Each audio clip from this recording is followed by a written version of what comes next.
We've sat on it, but maybe once we spoke, so you hear twice. The 4R emotional healing. Recognition. Taye calls it recognition. It is that moment that the prodigal son sat up in a place he has always been comfortable with, but he looks around and sees that, come, this place does not look like a condo. This place is a pigsty. And I look like a pig, even though I'm stinking, and he gets up. There is always a moment of realization where you recognize that who we are created to be, the prince, is not who you are in that moment. Recognition is so powerful because that's the light bulb moment where you are like, I'm not sure what's going on, but this pattern does not look okay. So recognition, realizing that I may be broken. Recognition is you realizing that this anger is not normal. Recognition is you realizing that BIA, even if it's spelled as Bia, is not Igbo word for calm.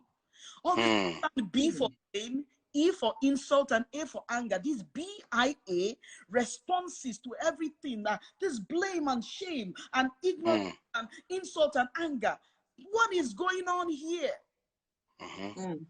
So recognition is you realizing it, but see, recognition, I'm clapping for you. I just got off a coaching session before this, and I said to the lady, I honor you. I said, because the level of awareness you have in this trauma, most people in trauma does not have it. She said to me, I know I may not be taking the right steps with this ex of mine who has been abusive, blah, blah, blah, blah, blah. She said, because I think I'm trauma bonded. I just started clapping for her. People who are in trauma or trauma bonded, they don't even know they are trauma bonded. So that's recognition. You see, what you're already 1/4. You realize that your judgment is flawed because you may be trauma bonded. So you actually are giving space, holding space that you are not making the right decision. That's why you reached out to a coach. I had to honor that moment. So that's recognition. But when you recognize that's not all, you move to reaching out. If you don't reach out, you will not be heard. Silence is not when you are in dysfunction or pain and you need help and you don't seek for help. Reaching out might be like a phone call.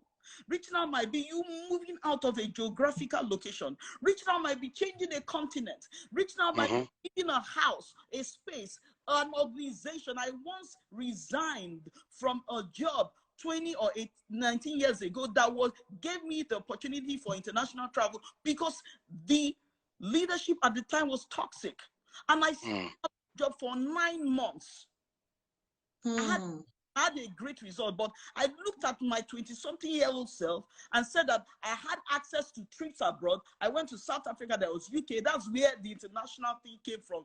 But I looked at it, I said, by the time I'm done with all this international travel and the fringe benefits, I will be broken in ways that I will not recognize myself. I made a decision to leave an environment that, you know, on the surface was lucrative, was international, because I was working directly with a leader that was not only visionary, I caught the visionariness, but she was also toxic in her approach. So reaching out sometimes may be like a resignation, moving out of an environment. But reaching out can actually be a virtual reaching out to a coach, a counselor. Reaching out can be listening to right information on YouTube. Whatever you need to do to switch things, to move you from that space of trauma is reaching out. That's the second area. But the third area, after you've reached out, maybe now you're in coaching or therapy, or you're listening, or you're reading books. The third area is the responsibility. And Taye touched on it. Responsibility simply is, I'm going to do the work to facilitate my responsibility. It sounds like this. If I'm an alcoholic, example, hypothetically, so that someone will not cut out this and say, then say she's an alcoholic. Let me say, hypothetically speaking, if I'm an alcoholic and I'm invited for happy hour by my colleagues where they are going to eat and drink margarita. My responsibility is, oh, you know, I would love to go to the bar, but I have something to do. Not because there's anything wrong with them, but because I have a history of dependence and obsession with alcohol, and I do not want to place myself in an environment where resistance will be less. Responsibility, if you are in a porn addiction or you are in sexual deprivation or some perversion, is you making sure that you put kids safe, even though you're an adult, in your technology. Responsibility is you, if you have an addiction to soda or something, don't stock it in the house so that you will have to transport your house from your house to the store. Responsibility makes, put the right boundaries so that even though you trip and fall, you will not just be falling beside the thing because it's right there by you. Responsibility into honoring yourself as your body that is the temple of God, and doing the work with God, with the people God is sending your way to unveil your highest self. Responsibility might mean reading the books, the solution. Do you know how many people have solutions in their library and they are not reading? The answer you are looking for is in a book you didn't read. Responsibility might just be reading the workbook. Chimamanda Adichie, whom I love, in giving one of her speeches, she said, put the damn phone down. She used the word down. You know why? She said, because so many people are not reading. Responsibility might be going to social media, putting the boundary. If you are constantly, responsibility might be, don't check out your ex. You have there's nothing you need on their profile. Constantly brooding on their profile, brooding. I had a lady that her husband cheated on, and every day the lady that the husband cheated on her with was always commenting on his page, and she would dwell there. And I said to her, I'm going to place you on a fast. She was like, I said, your fast is going to be for you to fast from his page. That's the kind of fast, detox. So that's responsibility. But after you have responsibility, please release. You know why release is necessary? Because the question is no longer what they did to you. The question is, what are you going to do about it? I love what Taye said. She said, take off the victim cap. That's what my mentor calls victimitis. You are the victim, we already know. Victim is what happened to you. Victimitis is your interpretation of the event. Nothing is as powerful as the story we tell about it. Perception is stronger than anointing. Perception is even stronger than the event. That is why two people go through the same issue. One person gets up because the person said, it happened to me, it isn't me. You are not your trauma. You are not your pain. You are not the rejection. You are not the shame. You are not the rape. I know what happened to you was crazy. We honor you as a victim. But victimitis is constantly empowering that thing by the narration you gave that thing, or you constantly give that thing. Nobody sits on the throne of your life without your permission. So this is what I'm asking you to do. You can take your power back by reframing the story. It happened to you, it isn't you. But maybe you're saying, oh, Eden, I will get a coach tomorrow, but what can I do today? There are 4 simple things you can do. Breathing exercises. Do you know that breathing exercises, the 4x7 breathing exercises, can help you release toxic stress? There is a breathing, you can check it out on YouTube. You can meet any of us, we can guide you on meditative breathing. Breathing can release toxic stress and begin to heal your emotions. What you can do today is affirmations. I'm a firm believer in affirmations. Affirmation cured me of a cycle of rejection complex.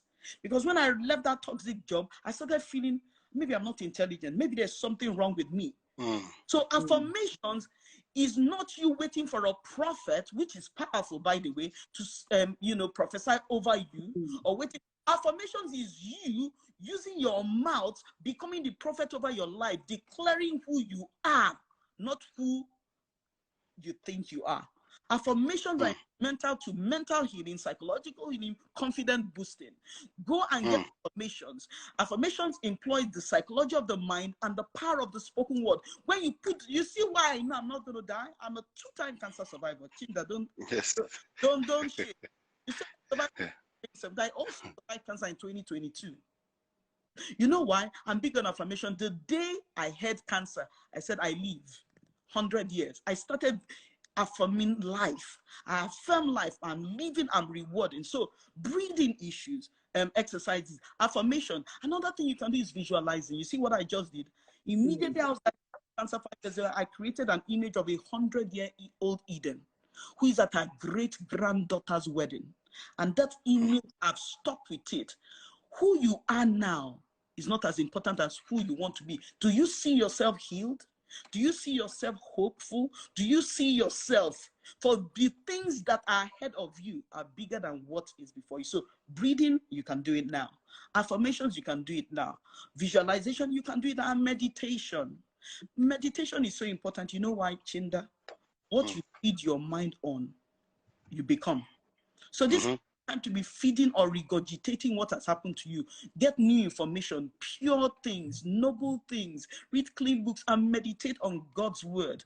To let him tell you who you are. Meditate on God's word. And meditation also looks like you finding one thing, maybe 2 things, 3 things to be grateful for. See, even in trauma, you can be grateful for something. Gratitude is healing. Know how bad it is. If you are alive, oxygen is the greatest proof of God's love language. It's a love letter from God to you. So maybe you are saying, look at my life. Start from gratitude. If you can find something to be grateful for today, you're already on a good path. Wow. Okay. There's something I just want to say. You know, listening to Eden, something just dropped at me, and I just want to leave it here. And it's simply to ask yourself the question, what are you allowing what they did to you do to you? What are you allowing what they did to you do to you? There's a place where you allow what is being done to you do something to you. The choice is in your hands. You know, and I'm sure many people have heard the story of Viktor Franklin that was in the concentration camp. You know, it's a case of what was done to him and what did he allow. So at every point in time, we really do have the power to disallow or to allow. So you have to ask yourself, this has been done to me. What am I now going to allow it to do to me? Ultimately, it lies in your hands. Gratitude, like Eden talked about, is so powerful. Among the many powerful things she said, gratitude is massive. If only you can understand it. Could have been worse. Sometimes when things are not going wrong, we stay fixated on what is not working. And that fixation that we do keeps us stuck in that is not working. Eden, thank you for putting it there, the search for significance, you know, but gratitude takes you out of it. Takes you out of it. In gratitude, there's so much power. That's right. So it's a case of what are you allowing what they did to you do to you? You can't blame nobody. You can't blame nobody. And I'm not saying that people are not going through things. You know, I'm not making light of what the issues that people are facing or going through. But ultimately, you still can determine what it does to you. The response, your response. Yeah. Your response. You know, we've said it all. I still want to come back to anyone listening.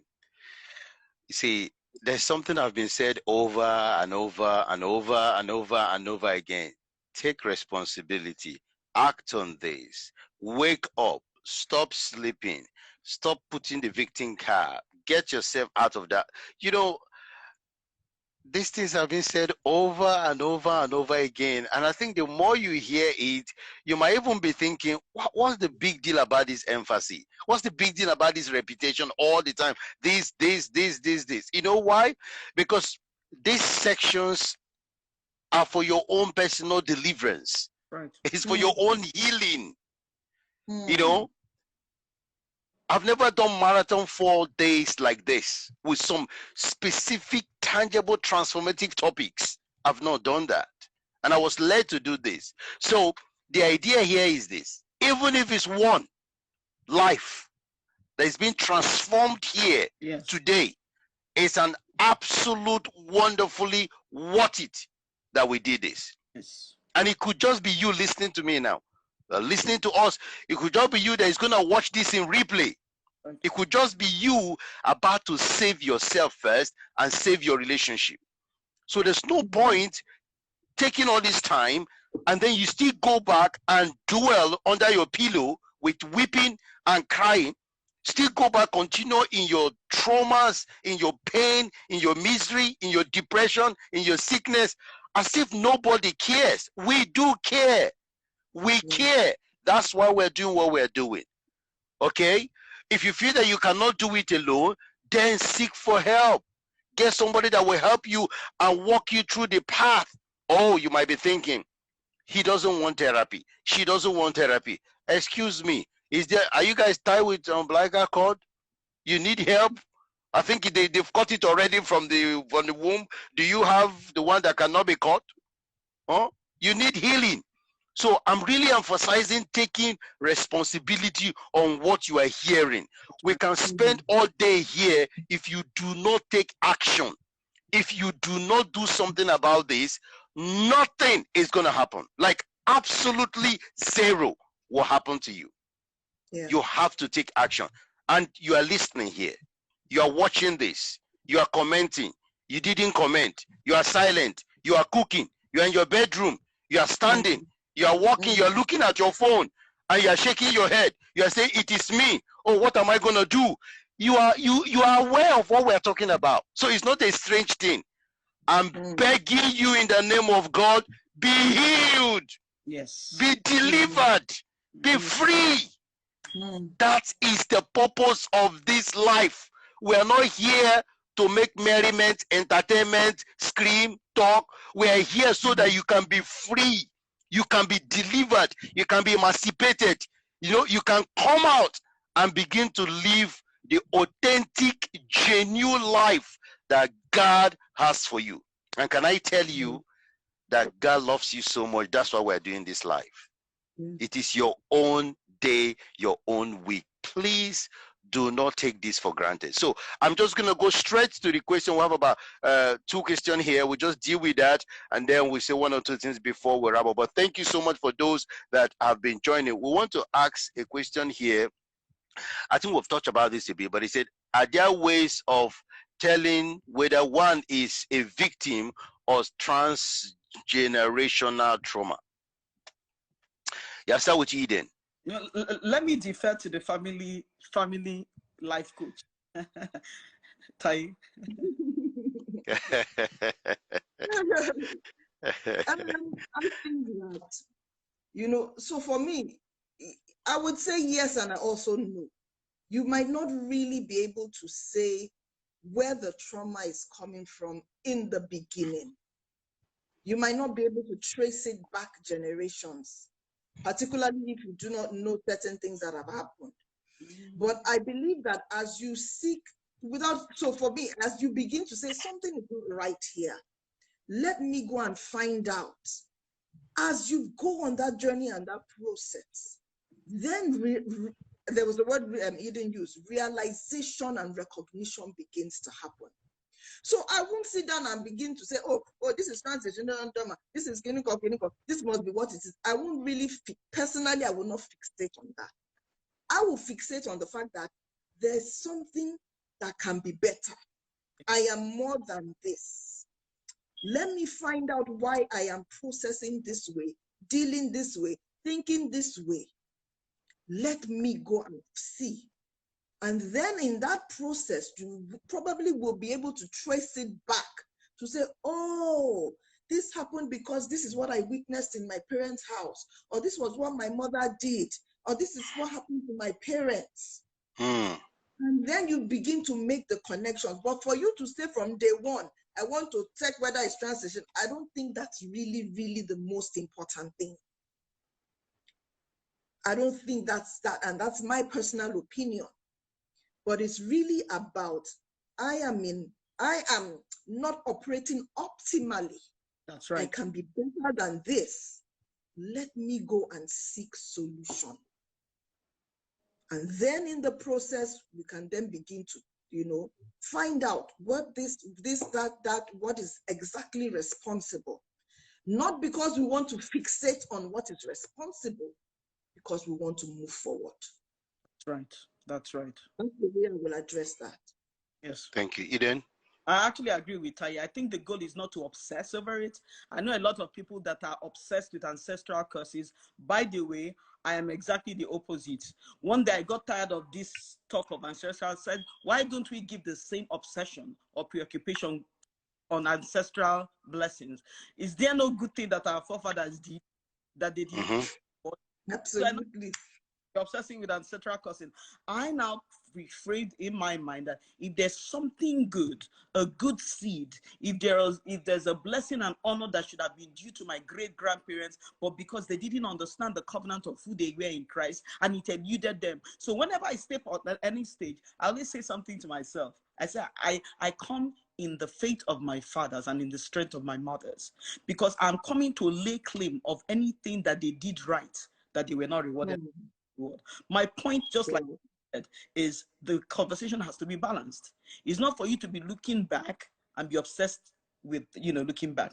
But again, in the journey towards healing, if you notice a pattern, the word is prevalent. Let me repeat it again.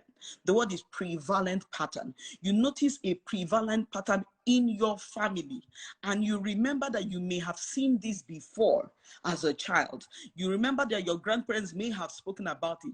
Then that's where you can start digging and say, oh, there's something here. One of our marriage class teachers, I heard him say that there was always a joke. Let me say that their name is Brown. Their name is not Brown, but just for, you know. They said there's always a joke that the brown men are always angry, and the brown men are all angry men. It's how you know a brown man. You gotta know a brown man when a brown man is angry. So he sat down one day, he said, and he was born again. He felt that he was insulated from that anger conversation until one day he saw the same kind of rage he has constantly seen with his dad. And he said, I don't want to be a brown man if brown men are always angry. So that led him start going back. And he had a conversation with his dad. And his dad said that the dad spoke it with his grandfather. And that's when you see, in his quest to change a behavior that was owning him, he began to have a conversation. That's when he realized that the issue is that none of them had ever done anything about the anger. They just off as well. Brown men are always angry. And because they excused it, the generational deliverer, who could have been the grandfather, didn't deliver the generation. So he passed to the grandfather, and until he passed to him. So he is saying, you know what? The buck stops with me. Brown men are no longer angry because even though we have this rage in our DNA, I'm getting new information and healing and doing the work so that we remove this, because that is not in Jesus's DNA. You see where going back can help. But again, let me leave this analogy with you. When you are driving out of your garage and you are parking front, the goal of reversing is to help you move back so you can move forward. We don't reverse when we are leaving out the garage so that we'll be driving, going back. Then you go to the highway and be going back. You get pulled over by a cop. So occasionally you might need to reverse so you get your bearing right and start moving forward. That is the only time that history is important. History is important for recalibration and clues that will help you heal and become better, but not for us to obsess over it. So absolutely, I get Taye's perspective. Right. Thank you so much. And that's the same perspective I take as well. Is, you know, there is no point dwelling in trying to discover everything that happened in your history. Okay. Even what the symptoms you see, your own life is enough to deal with, right? And by the time you even see someone and see a professional is someone that knows their work, they will be able to support you to go through that path. So you can get your healing without even knowing what has happened in the past. So don't allow that to block the path of your healing and deliverance. Let's look at the other question. Is say, how do you heal if the other party is not willing to work or address the issue? I'll start with you, Eden. Let's take this snappy because of our time, so we can wrap up. I think the two. So she's saying, how do I heal myself if the other person is not willing? Your primary responsibility is to heal you before healing us. So what you're asking is, how can I heal us if the other person is not willing? Why don't you focus on? Do you understand? Heal you. You know, their responsibility is not your. It should not be your primary. And I know, trust me, it is easier if the other party is willing. But this is what I share in my teaching. What if closure never happens?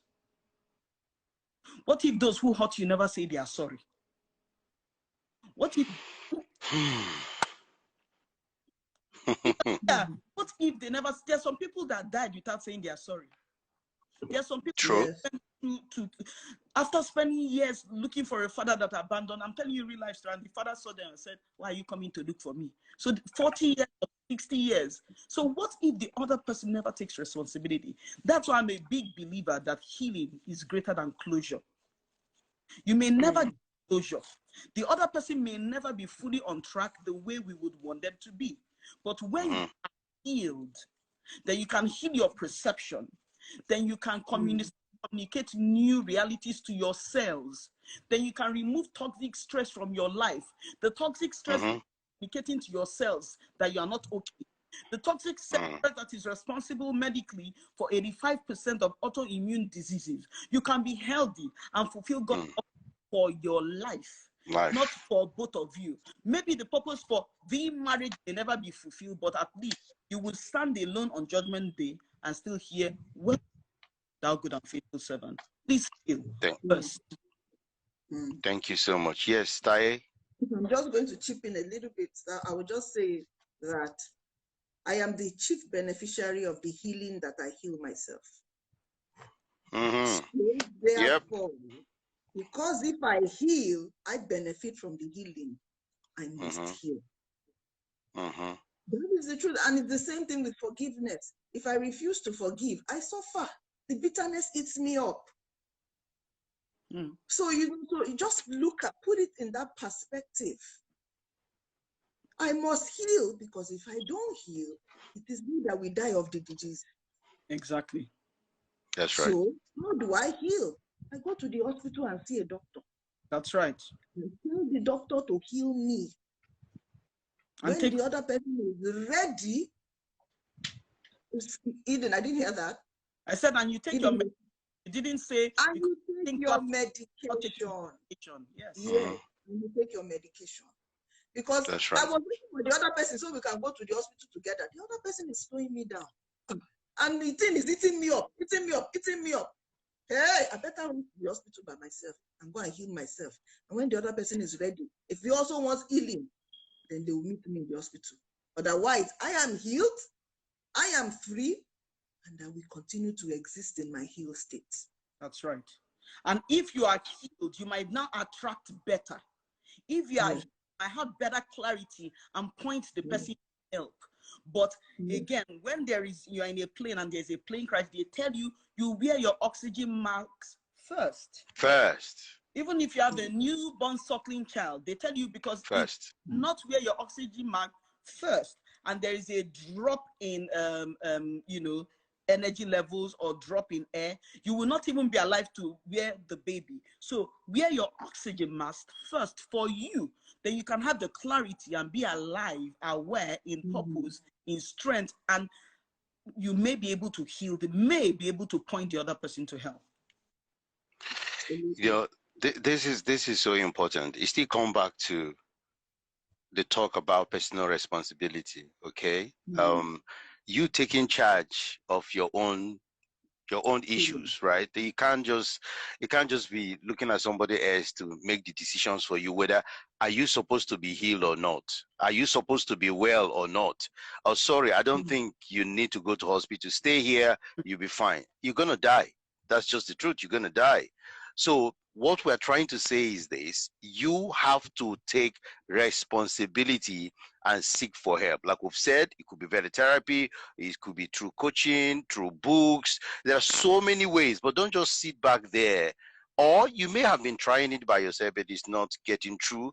Then you need to call the professionals to support you, because they're trained with the tools and techniques and strategies to actually support you so you can get yourself back. So this is really, really important. I still stress again, take responsibility and get well. Don't continue in that sickness. Don't continue in that illness. It is your right to seek for healing. It is your right to seek for wholeness. It is your right to seek for wellness. So I want to massively congratulate everyone that have been here today, because of you being able to do this. Thank you so much. And like I said, it's an incredible section, and it's a section that will help you take more action. So I'm going to say, Toby, if you're here, or Hannah, you're here, please let's put all our guests here, all their links, so that we'll have the people follow them. Okay, I think Shai would come back in. We'll have the people follow them. This is very, very important. All right. Follow Eden. Eden is just going to tell you quickly about her program that is coming up. And guys, get ready for that. It's going to be incredible. It's going to be amazing. Very, very succinctly. Thank you, Eden. Okay, so again, Eden Onuka, trauma-informed relationship and mindset coach. And through my coaching program, A Woman and a Half USA here in Texas, where I live, but we have virtual classes. I help women, okay, cultivate healthier relationships so that they can enjoy emotional harmony and increase their productivity. So my next Inner Circle Intensive Mastermind comes up June 1st. Registration opens March 23rd. Please save that date. And again, like I said, don't walk in, don't just jump in, because we will be working for 6 weeks, every weekend, with a 5-hour framework.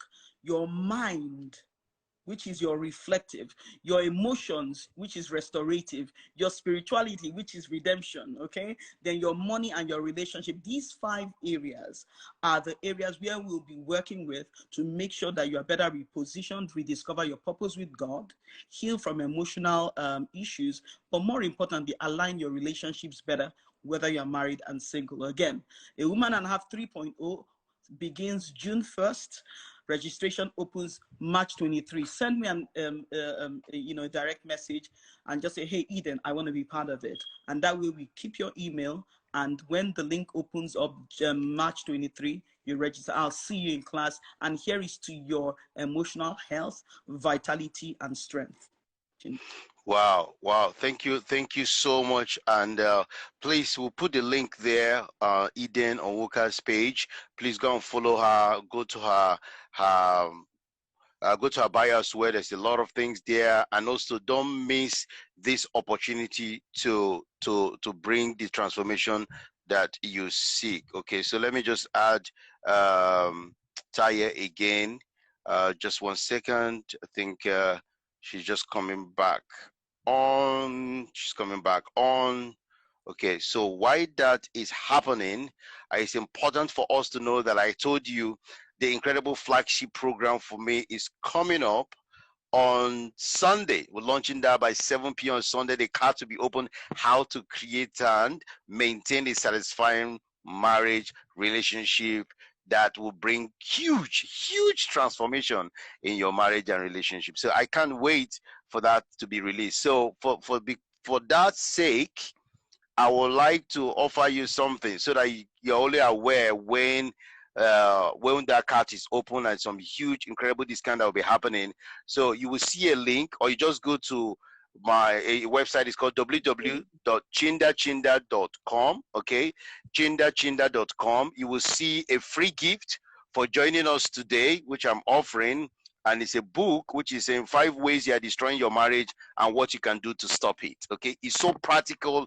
It's full of strategies that you will need to work on yourself as part of even what we have talked about today. 5 ways that you are destroying your marriage and what you can do to stop it. So go to www.chindachinda.com. The same chinda.com. Well, like I said, my name, I don't know, my father, it's okay, it's fine. I take it like that. Okay, right? Okay. Only one name is Chinda. Chinda, right? So now I want Coach Tai, please, if you don't mind, just tell us how they can reach you, and also some of your work that you're doing, so that people can connect with you and also possibly come and work with you as well. Okay, I can be reached on, I am Taye Aluko on Instagram. I think that's the easiest way to reach me. I am Taye Aluko on Instagram. And also Built to Last EC. I'll put that out there.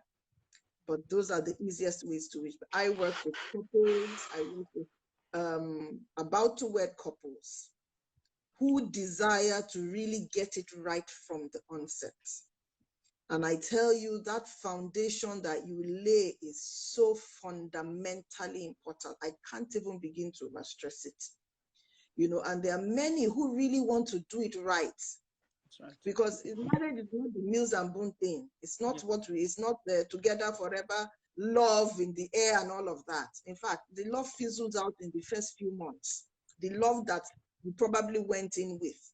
So that sustainability, putting the building blocks in place, the pillars for sustainability in place.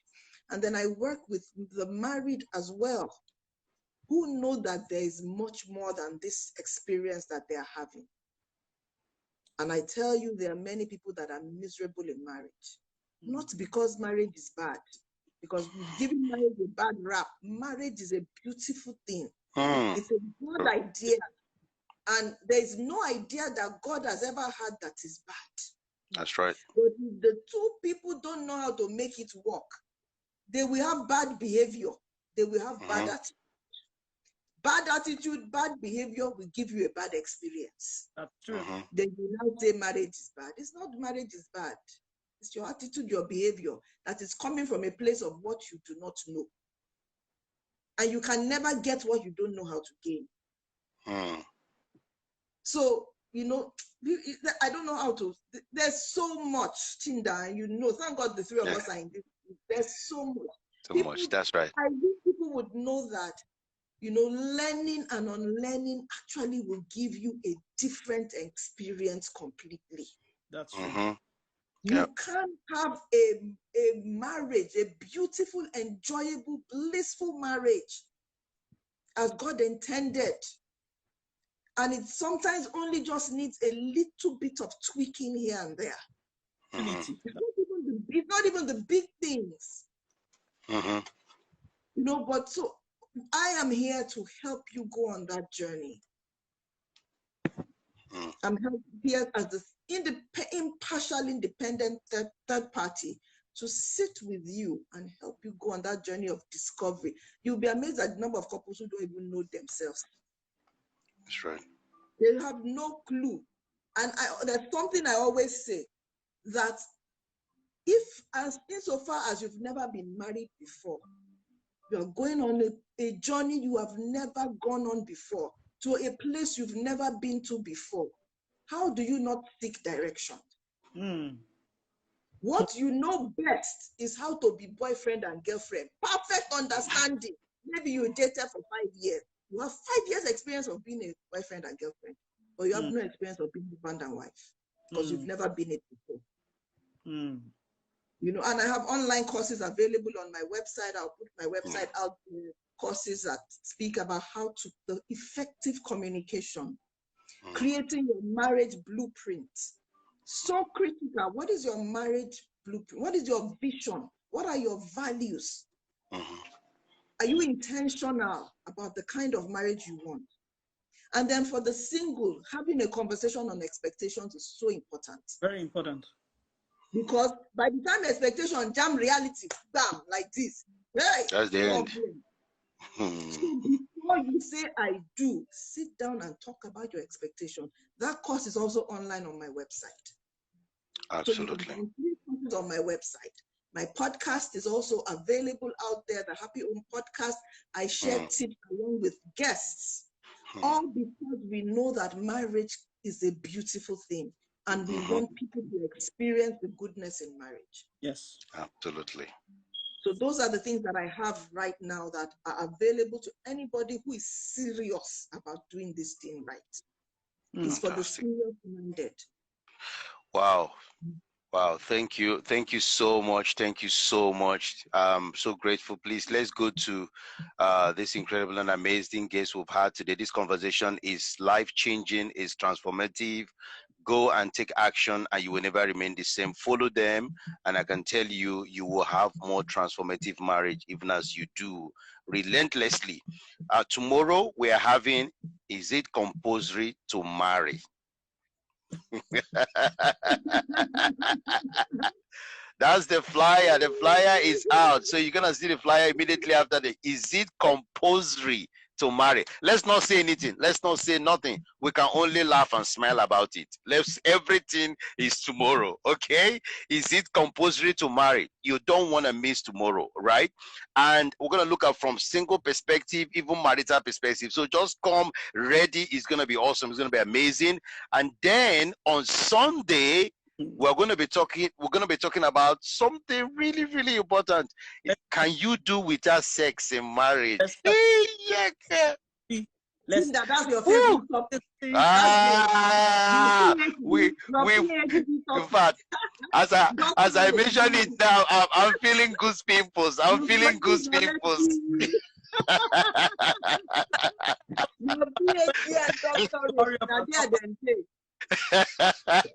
So you don't want to miss that. And on that day, we're gonna unveil, the law framework mastery program, which is how to create and maintain a satisfying marriage. It's gonna be amazing. So please just come prepared, get ready, share this, and we want to just end this by saying, very, very importantly, take action.